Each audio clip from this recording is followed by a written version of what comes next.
Chapter 1. Well, my boy, how do you feel now? Solomon Northup awoke in the middle of an April night in 1841, with his body trembling, his head throbbing, and a terrifying question in his mind. Where was he?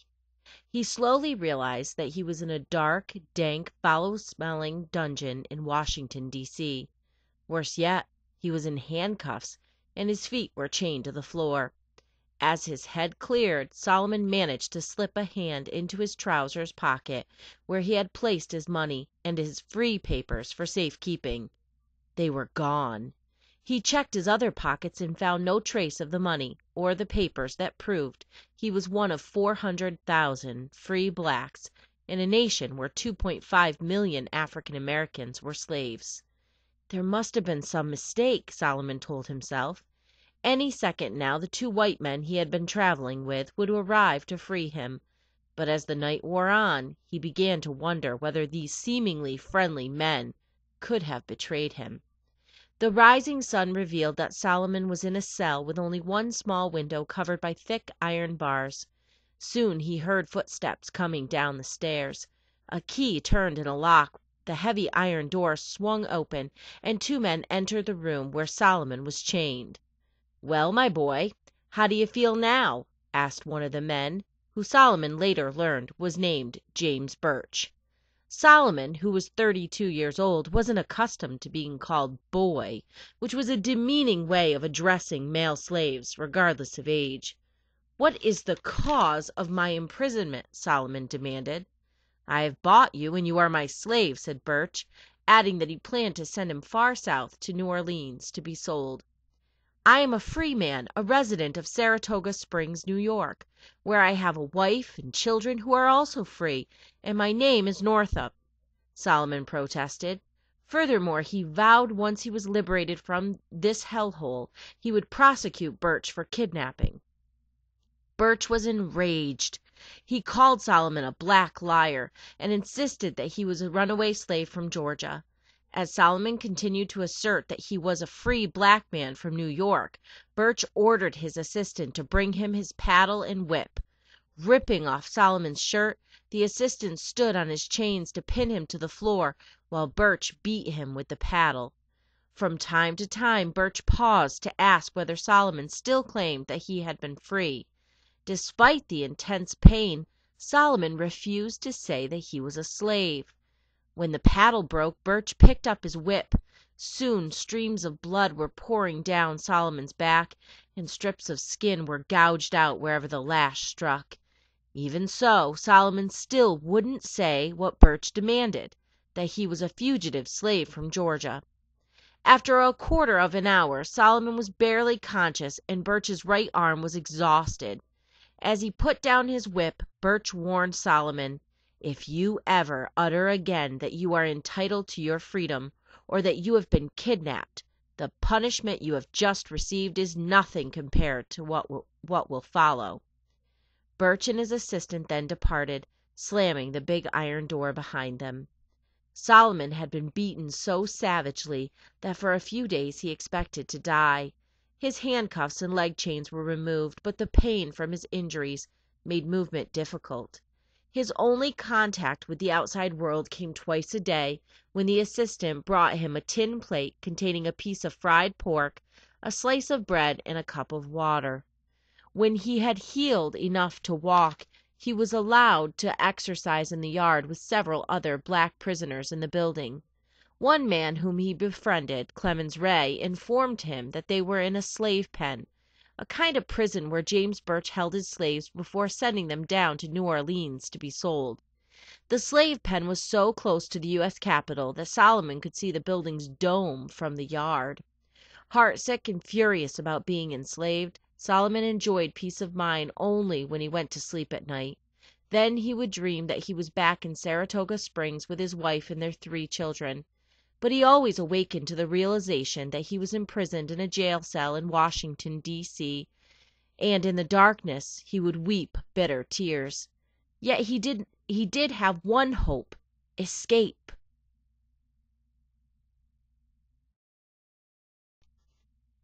Fleeing from the slave pen was pretty much out of the question, because the building was like a fortress and was surrounded by a tall brick wall. But perhaps the trip to New Orleans would offer an opportunity to break free from this nightmare. Chapter 2. I Wished for Wings. All 13 American colonies allowed slavery during the 1600s and 1700s. Not until 1780, 4 years after the colonies declared themselves to be the United States of America, did Pennsylvania become the first state to outlaw slavery. Other northern states also made slavery illegal, but some took their time doing so. Solomon Northup's home state, New York, didn't outlaw slavery until 1827. The black mother's status determined that of her children in the slave states. If the mother was a slave, her children were too. If the mother was a free black, so were her children. Solomon Northup was born in Minerva, New York, 100 miles south of the Canadian border and 200 miles north of New York City. Solomon claimed that he had entered the world in the month of July, 1808. Since Solomon's mother was a free black woman, he was born free. On his father's side, Solomon's ancestors had been slaves belonging to a white family named Northup. Around the year 1800, Solomon's father, Mintus, had been freed by the terms of his owner's will. Mintus had adopted the last name Northup to honor the family that had liberated him. Solomon was a serious, hard-working child. When he wasn't helping around the family farm, he loved to read. His favorite pastime, however, was playing the violin. By his teens, Solomon was so skillful a fiddler that friends and neighbors hired him to perform at dances and parties. On Christmas Day of 1829, 21-year-old Solomon Northup married Ann Hampton. Solomon liked to say that the blood of 3 races flowed through Ann's veins: Native American, white, and black. The couple had 3 children, daughters Elizabeth and Margaret, and a son, Alonzo. In the spring of 1834, Solomon and his family settled in Saratoga Springs, a vacation resort 30 miles from Albany, the capital of New York. During the warm months, when tourists flocked to Saratoga Springs to bathe in its mineral spring waters, Solomon drove a carriage for the hotels. At other times, he worked as a carpenter, helping to build area railroads. In addition, Solomon earned an income from playing his violin. Meanwhile, Anne found employment as a cook in hotels and inns. By pinching pennies, Solomon and Anne managed to squeak by financially. Around Saratoga Springs, the Northups had a reputation for being a close and loving family. One morning in late March of 1841, Solomon went for a walk in hope of finding an odd job. At the time, Anne was 20 miles away, working as a cook at Cheryl's Coffee House in Sandy Hill, now known as Hudson Falls, for a few weeks. Anne had taken 9-year-old Elizabeth with her. 7-year-old Margaret and 5-year-old Alonzo were being cared for by an aunt in or near Saratoga Springs. At the corner of Congress and Broadway, Solomon spied an acquaintance of his talking to 2 white strangers. "Solomon is an expert player on the violin," his acquaintance explained, while introducing him to the 2 men. The strangers, who said their names were Merrill Brown and Abram Hamilton, claimed to be in need of a violinist. They were headed to Washington, D.C. to meet the circus they worked for, or so they said, and a violinist would attract customers to the small shows they would present along the way. Brown and Hamilton offered to pay Solomon $1 a day for driving them in their carriage as far as New York City, plus $3 for each performance and enough money for his return to Saratoga Springs. Excited by the prospect of a windfall, Solomon hurried home and grabbed a suitcase, a few clothes, and his violin. Since he expected to be back home before Anne's return, he didn't even stop to leave his wife a note about where he was going. Solomon climbed into the driver's seat of Brown and Hamilton's carriage and drove away from Saratoga Springs, as happy as he had ever been in his life. 30 miles into their journey, they stopped to present a show in Albany. Hamilton sold the tickets. Solomon provided violin music, and Brown amused the audience by juggling balls, walking on a tightrope, and making invisible pigs squeal. This proved to be their only performance en route to New York City, for Brown and Hamilton said they were worried that they wouldn't reach Washington in time to join up with the main body of the circus.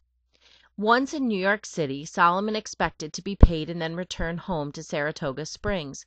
However, Brown and Hamilton had another exciting proposal. They promised that if Solomon continued with them to Washington, D.C., the circus would hire him for a more permanent job. Touring with the big show for a few weeks, he would earn more money than he made in an entire year in Saratoga Springs. Solomon accepted the offer. His family could use the money. Besides, he trusted Brown and Hamilton, who seemed to be concerned for his welfare. For example, before leaving New York City, they took Solomon to a government office to obtain free papers for him. That way, if someone in Washington claimed he was a slave, Solomon could present written proof that he was free. This was important because slavery was legal in Washington, D.C. Any black person in our nation's capital risked being mistaken for a slave. When they reached Baltimore, Maryland, Solomon parked the carriage. He and his two new friends boarded a train. With his free papers securely in his pocket, Solomon arrived in the U.S. Capitol with Brown and Hamilton on April 6, 1841. They checked in at Gadsby's, the city's top hotel on Pennsylvania Avenue, down the street from the White House. Solomon and his companions arrived in the national capital at a time of mourning. 2 days earlier, President William Henry Harrison had died in the White House after being in office for only 30 days, making Vice President John Tyler the new president. After supper, Brown and Hamilton invited Solomon to their room, where they counted out $43 and handed it to him. That was more than he was due, but the two circus men insisted that he take a few extra dollars because it wasn't his fault that they had presented fewer performances than expected on the way to Washington. They invited Solomon to attend President Harrison's funeral procession with them the next day. Afterward, they promised they would introduce Solomon to the circus company owners. The next day, April 7th, a giant funeral honoring the late president was held in Washington.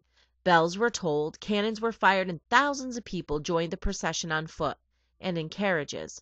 Several times during the ceremony, Brown and Hamilton invited Solomon to join them for drinks in a nearby saloon. Unaccustomed to liquor, Solomon was soon drunk. While he wasn't looking, either Brown or Hamilton placed a drug in his drink to make him even drowsier. More than a century later, doctors at Tulane University Medical School in New Orleans concluded that Solomon was drugged with belladonna or laudanum, or with a mixture of both potent drugs. When Solomon returned to Gadsby's hotel, his head began to hurt, and he felt sick to his stomach. He lay down, but his head ached too much for him to sleep. Solomon slipped into a delirium. In the dead of night, several people entered his room. He thought Hamilton and Brown were among them, who said they were taking him to a doctor. Staggering through the streets, Solomon was led into a building where he lost consciousness. Instead of coming to in a doctor's office, however, he awoke in the slave trader James Birch's slave pen. Locked in his cell most of each day, Solomon had plenty of time to think. Looking back, he realized that from the morning he had met Brown and Hamilton in Saratoga Springs, the men had tried to win his confidence. They had lured him farther and farther south by convincing him that the circus offered plenty of easy money. By insisting that he obtain his free papers, they had created the illusion that they cared about his welfare. The truth was, there was no fortune to be made working for the circus. In fact, there was no circus. The whole thing had been a scheme to sell him as a slave to Birch. What about Birch? Had he known he was buying a free man? Solomon was certain of it. But buying a free man was illegal. If it became known that Solomon was no slave, Birch would have to let him go, losing his entire investment. Birch might even be sent to prison for enslaving a black man he knew to be free. Birch had beaten Solomon savagely for claiming to be free so that he would keep quiet about it in the future. Solomon had learned something from that beating. If he wanted to survive, he couldn't talk about being free any more. His wisest course was to keep his eyes open for a chance to escape and try to send word home that he had been kidnapped. 2 weeks after Solomon arrived in the slave pen, Birch and his assistants entered his cell late one night carrying lanterns. They woke him up and ordered him to prepare to depart. Before being let outside, Solomon and 4 of Birch's other slaves, Clemens Ray, a young woman named Eliza, and Eliza young daughter Emily and son Randall were handcuffed together. As they were marched through Washington, Solomon thought about calling out for help, but the streets were practically deserted, and in a city where buying and selling slaves was legal, who would pay attention to a black man's claim that he had been kidnapped? He thought of trying to run away, but how far could he get with his left hand cuffed to Clem Ray's right hand? Birch led the 5 slaves to the Potomac River, where he ordered them into the hold of a steamboat, among boxes and barrels of freight. The vessel was soon steaming down the Potomac. When it passed George Washington's tomb at Mount Vernon, the steamer tolled its bell in honor of the father of his country. Now that he was a slave, Solomon saw things differently. It seemed odd to him that the same people who practically worshiped George Washington for winning his country's freedom thought nothing of denying slaves theirs. In the morning, Birch allowed his slaves onto the steamer's deck to eat breakfast. Some birds flying along the shore caught Solomon's eye. I envied them, he later recalled. I wished for wings like them. After a 2-day journey via steamboat, stagecoach, and train, Birch and his slaves arrived in Richmond, the capital of Virginia. There, Birch brought Solomon, Clem, Eliza, and her 2 children to a slave pen operated by a Mr. Gooden. Gooden examined the 5 captives. When it was Solomon's turn, Gooden felt his muscles. He also inspected his teeth and skin, as if considering the purchase of a racehorse. "Well, boy, where did you come from?" Gooden asked after finishing his examination of Solomon. Without stopping to recall Birch's insistence that he was a runaway slave from Georgia, Solomon answered, "From New York." "New York," said Gooden, aware that it was a state where many free blacks lived. "Hell, what have you been doing up there?" Birch looked like he was about to kill him, so Solomon quickly explained that he had just been visiting New York. This seemed to satisfy Birch. For some unknown reason, Birch decided to keep Clemens Ray, whom he later took back to Washington with him. Solomon spent only 1 day in Gooden's slave pen. Just as Brown and Hamilton had sold Solomon to Birch in Washington, Gooden planned to send him farther south for sale at an even higher price. The next afternoon, Solomon and 40 other slaves, including Eliza and her 2 children, were marched onto the Orleans, a sailing vessel bound for New Orleans, Louisiana. The Orleans floated down the James River, entered the Chesapeake Bay, then worked its way into the open waters of the Atlantic Ocean. Having studied geography, Solomon had a much better idea of their course than the other slaves did. They were heading down the East Coast, intending to reach New Orleans by sailing west around Florida. The Orleans was manned only by its captain and a crew of 6. They needed help with the shipboard tasks, so the slaves' handcuffs were removed, and each of them was assigned a job, such as cleaning the vessel or waiting on the crew. Solomon headed the cooking unit and organized the distribution of food and water. Off the coast of Florida, the Orleans was battered by a violent storm that placed the ship in danger of sinking. Hoping to keep the vessel afloat, the captain sought shelter in the islands of the Bahamas. There, while they awaited a favorable wind to continue their journey, Solomon decided that the time had come to make a bold strike for freedom. He was by nature a gentle man, and the prospect of killing members of the ship's crew repulsed him, but he knew that he might have to do so if he ever expected to be free. Solomon had befriended 2 fellow slaves on the Orleans with whom he had a lot in common. One of them was another free black man named Robert, who had a wife and 2 children in Cincinnati, Ohio. Robert had been promised a job in Virginia, but upon arriving there he was kidnapped and sold to Gooden's slave pen in Richmond. Arthur, his other shipboard friend, was also a free black man with a family. Arthur had been a bricklayer in Norfolk, Virginia. Late one night, while returning home from work through an unfamiliar neighborhood, he was attacked by a gang of white thugs who had sold him into slavery. Solomon discussed his plan to take over the Orleans with Robert and Arthur. He pointed out that when the sailors locked the slaves in the cargo hold at night, they never did a head count to make sure everyone was present. There was a small boat on the deck of the Orleans. By hiding beneath it, Solomon could avoid being locked in the hold at night. Then, while the others slept, he would climb out from under the little boat and release Robert and Arthur from the hold.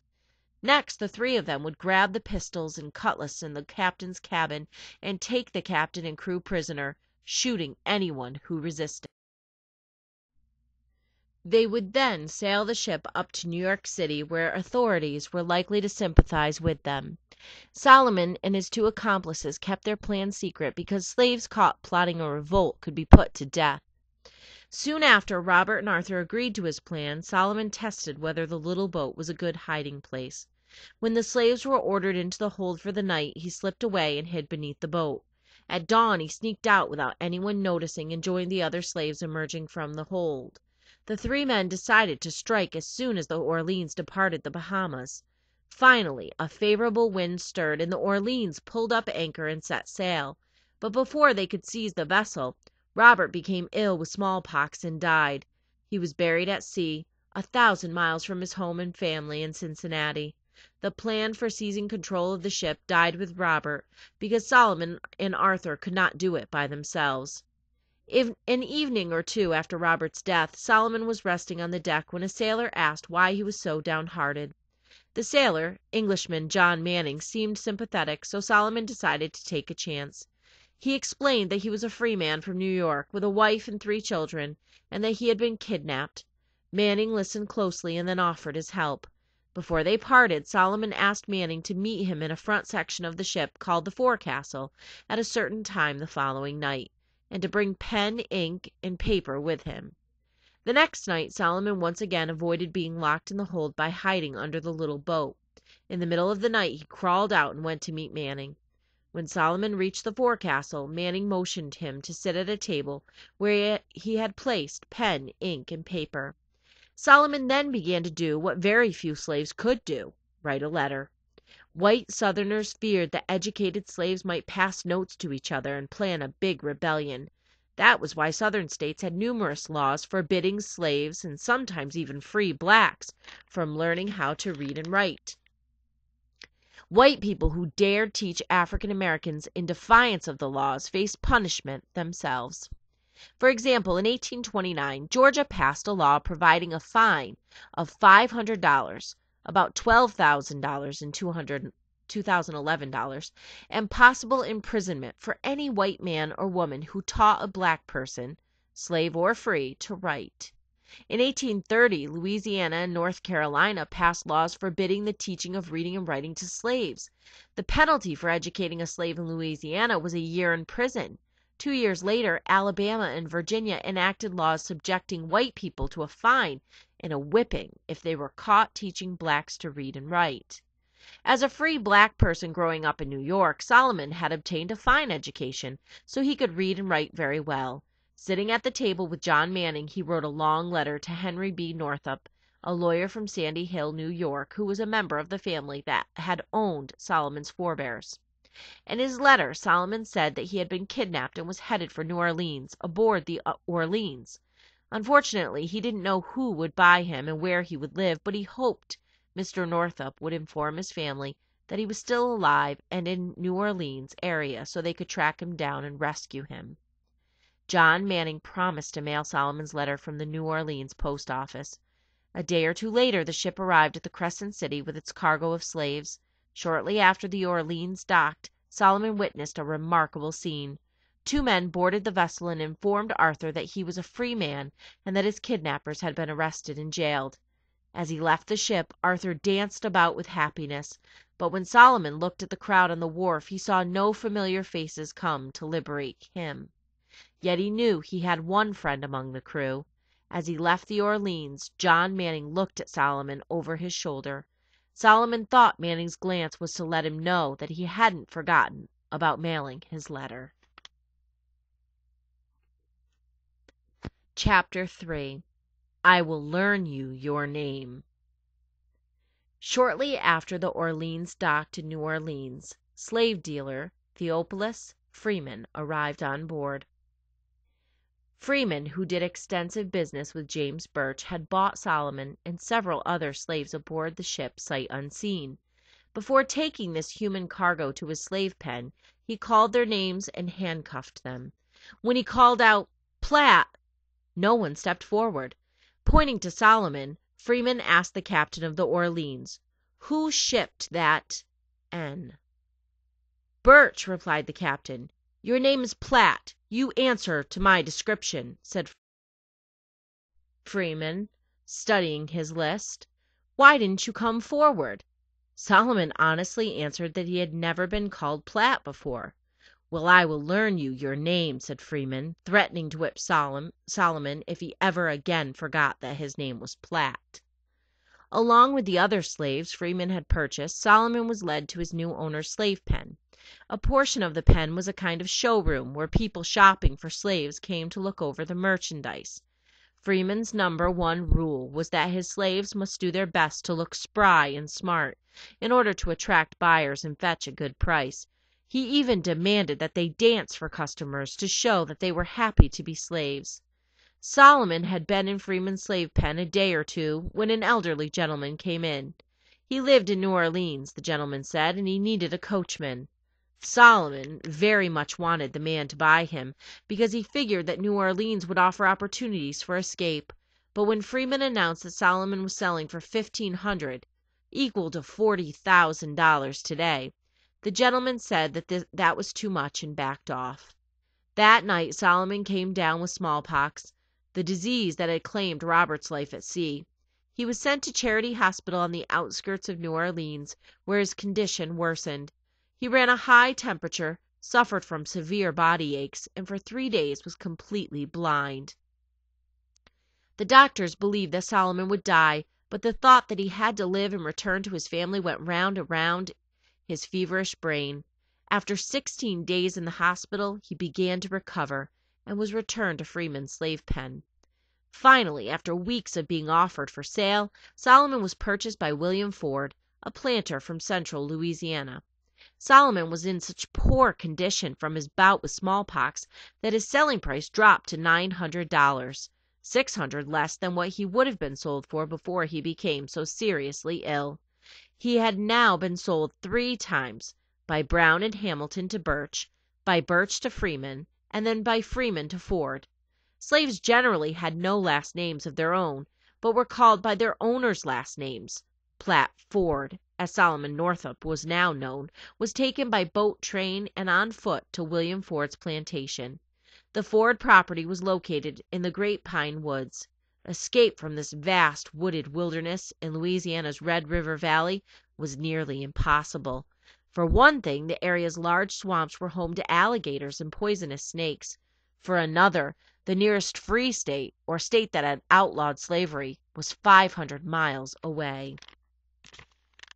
Solomon was put to work chopping tree trunks into logs and making piles of lumber. A skilled carpenter, he also did construction work on the Ford family's property. At the time, William Ford was a wealthy cotton planter who owned a number of slaves. One of them was Walton, a house slave who had lived all his life on the Ford plantation, and who spoke of Mr. Ford as a child would of his father. Another was John, the Ford's 16-year-old cook, who walked around chuckling to himself and laughing at things that no one else found funny. However, Solomon felt the most sympathy for Eliza, the young woman who had been in Birch's slave pen with her 2 children. When Freeman sold Eliza to William Ford, he sold her son and daughter to other masters.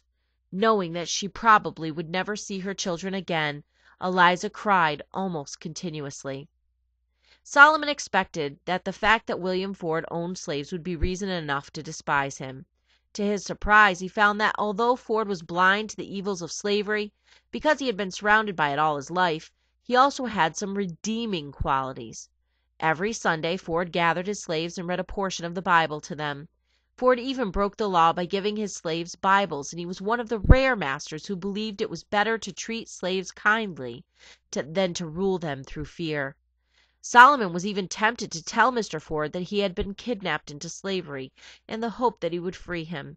Still, Ford was a slave owner. Solomon didn't have quite enough faith in him to confide in him. Later, when he saw how cruel other masters were, Solomon realized that by not telling Ford his story, he had missed a golden opportunity. But Ford didn't remain Solomon's master for long. Several months after making slave purchases in New Orleans, he suffered financial setbacks. Among other debts, he owed John Tabaugh, a traveling carpenter who was doing construction work on the Ford family's plantation, about $600. Ford and Tabaugh made an unusual deal.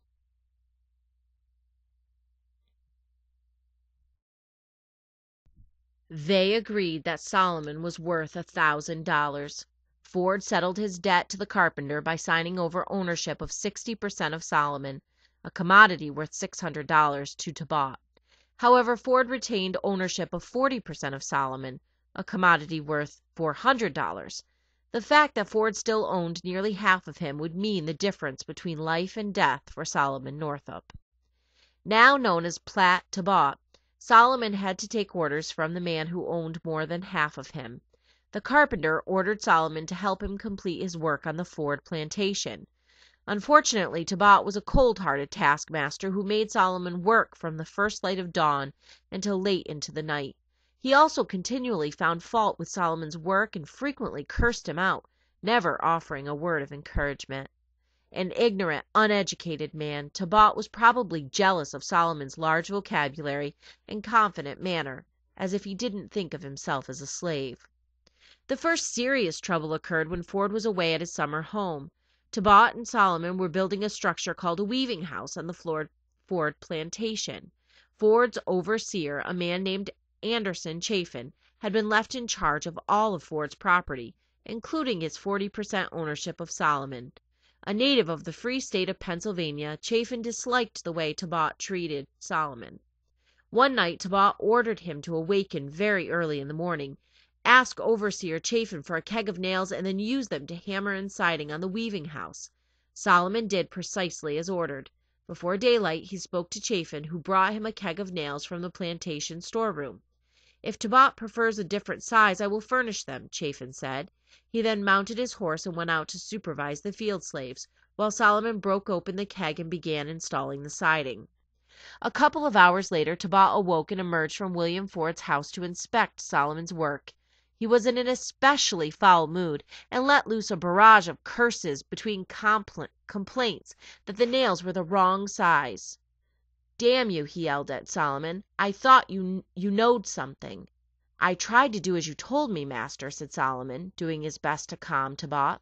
But the carpenter had worked himself into a fury. He dashed to the plantation house, grabbed a whip, then ran back and ordered Solomon to take off his shirt.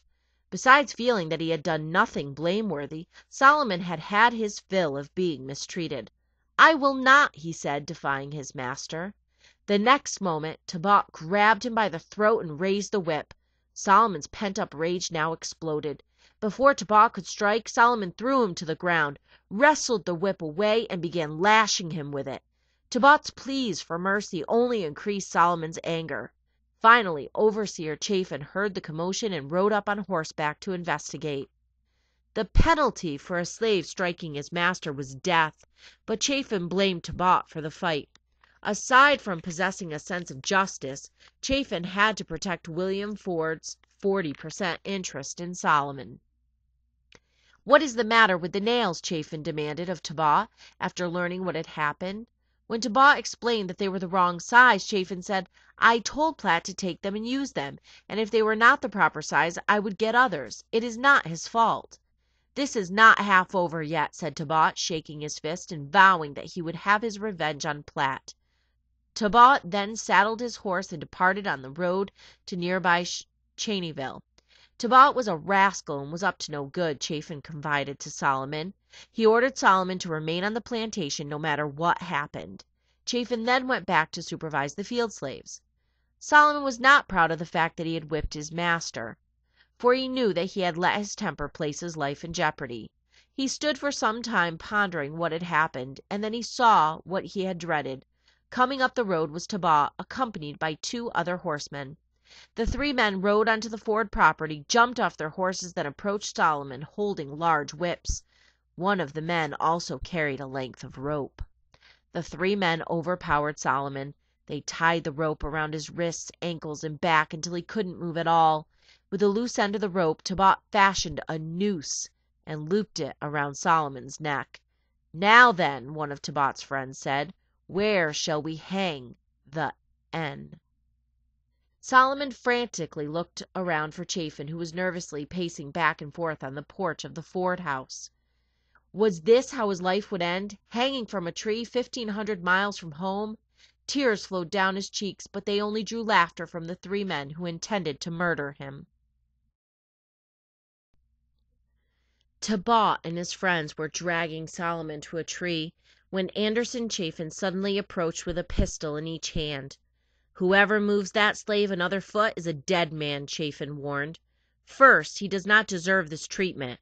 You, Tabot, are a scoundrel, and you richly deserve the flogging you received. In the next place, in the absence of William Ford, I am master here. My duty is to protect his interests, and that duty I shall perform. As for you," he told Tabot's two companions, who were overseers from nearby plantations, "begone. If you have any regard for your safety, I say begone." Without saying a word, Tabot's two friends mounted their horses and galloped away. Tabot cursed and made a few threats before climbing on his horse and departing. Then Chafin wrote out a pass for a slave named Lawson to go by mule and notify Mr. Ford that he was needed at his plantation. Solomon knew he had come very close to dying on that hot summer morning. He also was familiar enough with John Tabot to know that the dispute between the two of them was far from over.